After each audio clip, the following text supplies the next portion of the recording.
Welcome everyone. Welcome to Get Known, Be Seen Web TV. I'm your host Trish Springsteen, and it's my delight to bring you a special segment of our web TV for this particular month. And this segment is the highlights of the Get Known, Be Seen Expo workshop that we held in 2018.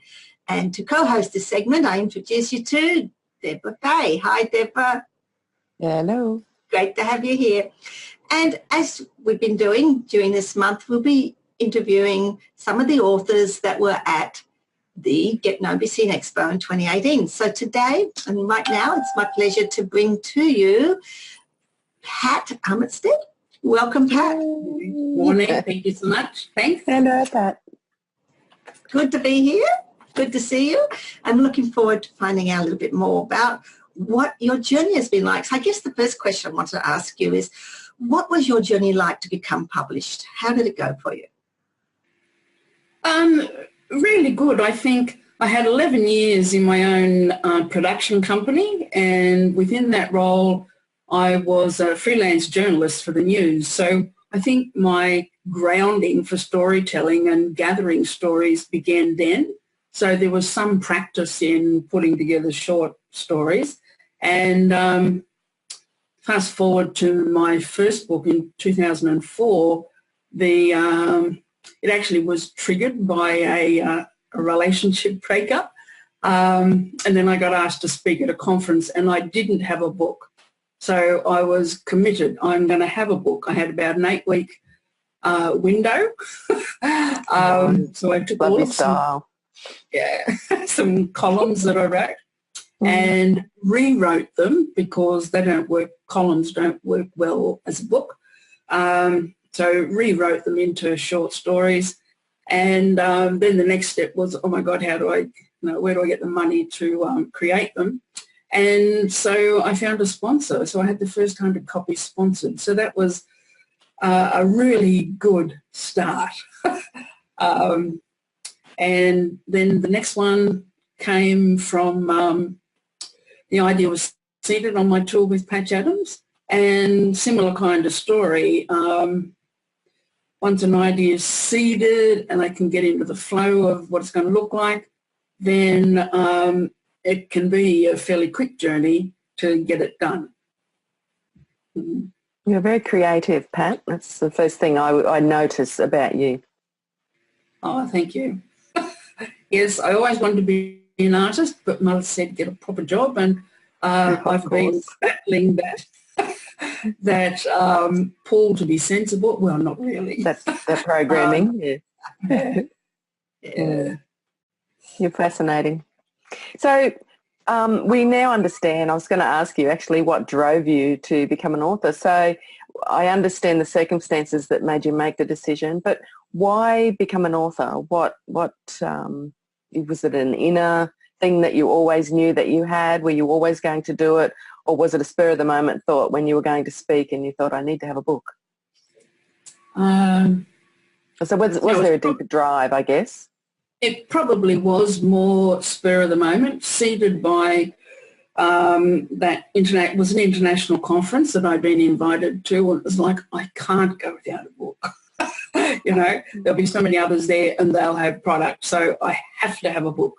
So that was the driver for that one. And then following that, it's come from, well, I was thinking this morning, it's all come from my encounters with humanity. There's been something that happened that's informed me about something, and that's then called me. I'm called to do it now. Always called forward is what I see. Yeah. Yeah. Beautiful. Awesome. Because I was going to ask what's kept you going writing the books, but I can see from there it's a spark, isn't it? You get the first book, and for a lot of people it sort of starts to spark off ideas and what you can do with them, and you continue on from there. So I can see that's where you're going. And that first one, it probably is called a bestseller. I sold 5,000 copies in New Zealand, mostly when I was speaking. People would just gather at the back of the room. So it was almost like that dream that you think of that, you know, I'll have a room at the back of a table at the back of the room, and they'll just come, and it was true. You know, I love hearing those stories. So affirming. Nice. So, in some respects, you've sort of just touched on it, but I'd like you to take it a little bit further. Is how are you leveraging your books now? How are they working for you? At the moment, I'm building a new website, and as part of that repackaging, I'm appreciating, you know, I've written over 8 that I looked at this morning, kind of 8 of substance. Some are collaborations, and all with a central theme about, you know, supporting humanity in some way. And in this moment, they're all kind of, it's like the threads are being drawn together for the work I will do this year. And really affirming. So many people have said to me over the years, Pat, you can't do all of those things. You know, you can't be an artist, and you can't be a speaker, and you can't be an author, and you know, I was a milliner for a while, and other things. But I'm really able to stand now in, yes, I can. And, you know, I bring my art onto the platform. I use art as part of my presentation. I use improv acting. There's a whole raft of things. And the books are threads that are letting me show the more expansive side of that. So I think that's what I'm really seeing now. And it's taken a while to get to that realisation. Brilliant. Nice. Thanks for sharing. Love that. Pat, what sort of challenges, just in the writing process and getting published, what sort of challenges have you actually overcome or had to overcome? Well, with the first one, I'd already written the columns, and it was like I realised very quickly they're not going to transfer to a book and be readable, really, because they're kind of just different. So rewriting them was initially like getting into the groove. In a short space of time. Yeah, but once I'd done 1 or 2, it was like, oh, I get it. Okay, now it's just like pulling together a short story and just recrafting. So, and after that, just all came together. And then I knew I had the gift of knowing so many people, so I could, before the book went out, say, look, I've written the first thing, first chapter. Can you, would you endorse it for me? So I just had about 20 endorsements. So it's a bit shameless in its presentation physically, but in the same breath, that's what's sold it. More recently, interesting. So, and it was very light-hearted. It was called Humour Works, and it was all about creating that in your business and your life and how to have it show up with no effort, because that's what was occurring for me. My current book, however, is a different story, because there's a story I haven't told, and it's a very wounded story. And 12 months ago, I probably wrote that chapter and spilled it out onto the page. But I still haven't completed that book, and it's taken a lot, because I need to really come to peace about why do I need to tell it, and to get really clean around that, so that in the telling, I don't want to wound anybody from the past if they perchance come along and see it. But I want it to be told, because I know so many women have tolerated violence in their lives, and I don't want them to. You know, the toll that's taken on my physical body, which you both know something about, is too big. It's too big. And, you know, if we don't give expression to it in some form, then it'll show up in your body. And, you know, that's, we've got a lot of neuroscience, epigenetics, quantum physics that demonstrates and can reinforce that now. And my for the last 5 years, I've worked consistently. I want to improve my language. Awesome. I want my language to be beautiful to people on the page and spoken, so that it's a balm. Every time it lands, it's like a balm for a wounded spirit. And finding a way to do that while still generating income, because it's not always been a high generational income stream for me, although I've done it consistently over the years. It's not been my best income. So how do I marry the two? And I think evolving consciousness has shown me things are changing. Like the work I did last year with that mental health in the workplace program demonstrated to me, oh my goodness, look at these leaders in really high positions leading 26,000 staff, and they have a listening for this. They were triggered and challenged, and they told me. Great. That's wonderful. Awesome. That's where change happens. Yes. The only way you can bring change sometimes is to confront. So, I think I think courage. Yeah. Courage is the word that kind of encompasses all of that. Yeah. I think the thing that I liked that tip that you just gave was about the testimonials and sending that first chapter out and getting some reviews and testimonials about it. That's a very powerful thing, as you've shared with us, to move your book forward. So yeah. What 2 tips, other than that one, 2 tips that you might like to share for our viewers who are wanting to write?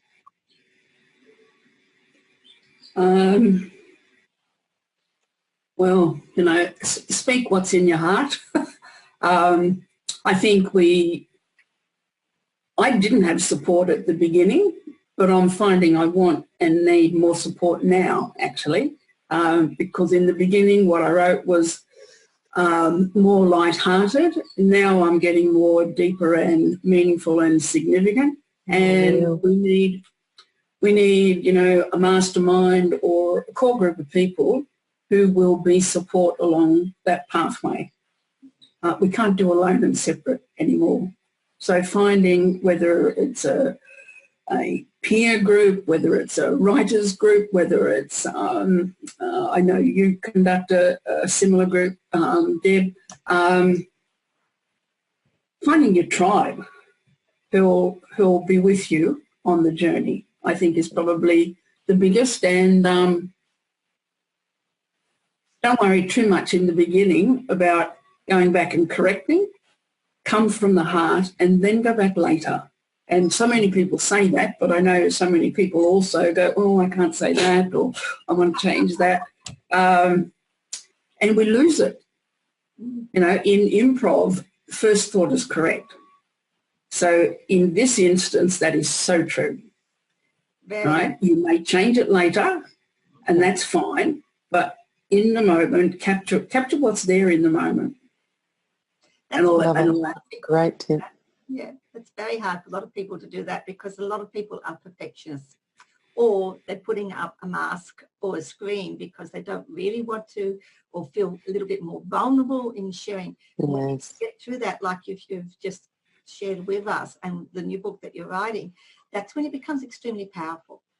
Yeah. That comes back to the courage. You mentioned courage before with those leaders that you were working with.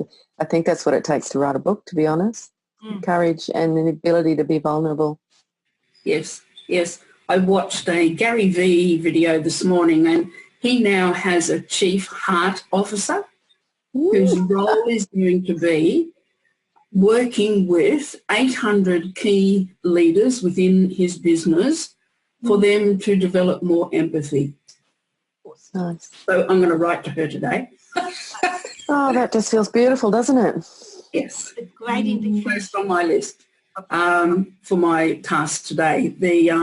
And that's what I did all the way through with my books. I have some incredible names and some incredible support, and I just asked, what's the worst they can say? No. No one has said no. Yeah, Awesome. Amazing. I think it's brilliant because it's a great indication of where the world is going, and it's good to see that there are a lot of people who are getting on board and pushing us in that direction. Absolutely. Yeah. Yay. Finally. Yeah. So I'd really like to know, Pat, what did you, just getting back to the Get Known Be Seen, the workshop that we did and the collaborative project with the book, compilation book, what did you get out of that? It was a great moment for me. As you know, I've been unwell for about 3 years, relocated back from New Zealand to my home country, Australia. And the first couple of years, because I was so unwell, I didn't get out. So there was a lot of isolation and loneliness. So to be invited, right, into a new fold was just wonderful. And then to, you know, meet with the others and see the diversity. But there was a central theme, interestingly enough, in all of the people who were, you know, presenting their works and who presented, you know, verbally gave their presentations on the day. So, you know, it gave me that personal connection, but it also gave me something else to demonstrate to the marketplace, you know, and like the work last year, before I had all those contracts, people say, what have you been up to? And I had to say, oh, actually, I've been sick for a couple of years, you know. And in the business world, they don't like gaps. They don't, do they? So now I don't have a gap. You know, I've got that 12 months exposure. I did all of those presentations. I've got this event and others now that fill my frame. So when people say, what have you been up to? It's like, oh, well, you know, I did this, that, and the other thing. So there's this huge amount of activity, and it's very attractive activity. Beautiful. You know, it's filled with goodwill. It's like the book launch for the breast book.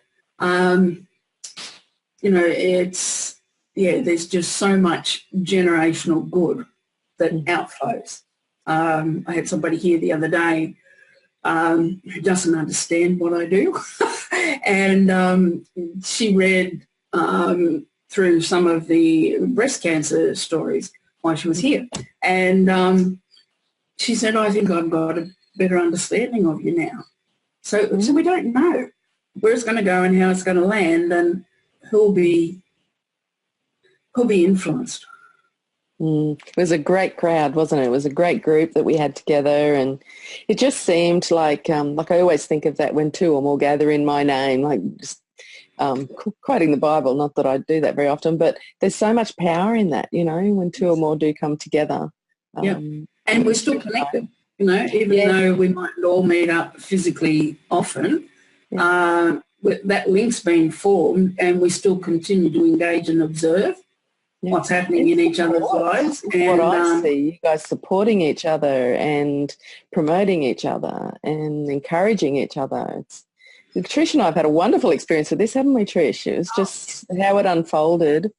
It was awesome to see a seed that I had a couple of years ago, and then had Deb helped me to water, to grow, and to see it blossom into where it has gone. And that is absolutely brilliant to see where all our authors have gone, all the people that took part, and where they're going in their journey now. And I love that.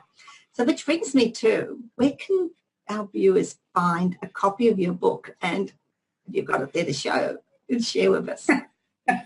I didn't bring them actually, but if they go to my website, I'm creating a new website, so the current website's not totally up to date, but joyology.co.nz. I have a new site coming, or they can find several of my compilation books on your website, Deb. Yep, that's mjlpublications.com.au. Yes. Yeah. You can easily get Known Be Seen compilation there, and the Touched by Breast Cancer one is there as well.